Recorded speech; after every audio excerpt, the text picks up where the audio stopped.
Hello po mga Mars, magigisa po tayo ngayon ng gulay. Naglagay na po ako ng mantika. And then, ilagay na po natin yung bawang. Halu-haluin lang po natin hanggang sa maging golden brown.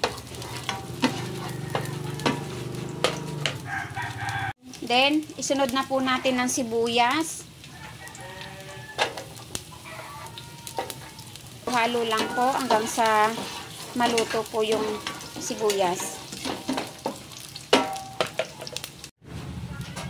And then mga Mars, isunod na po natin ang gulay.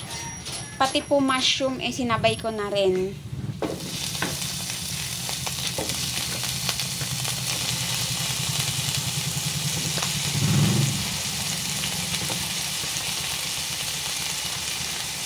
And then, naglagay na po tayo ng konting sabaw.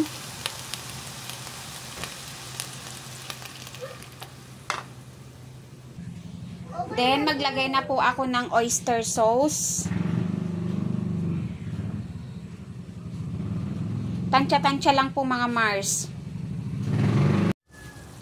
Yan po mga Mars. Luto na po ang ating ginisang broccoli with bell pepper and dried mushroom. Yan po mga Mars. God bless po. Thank you for watching.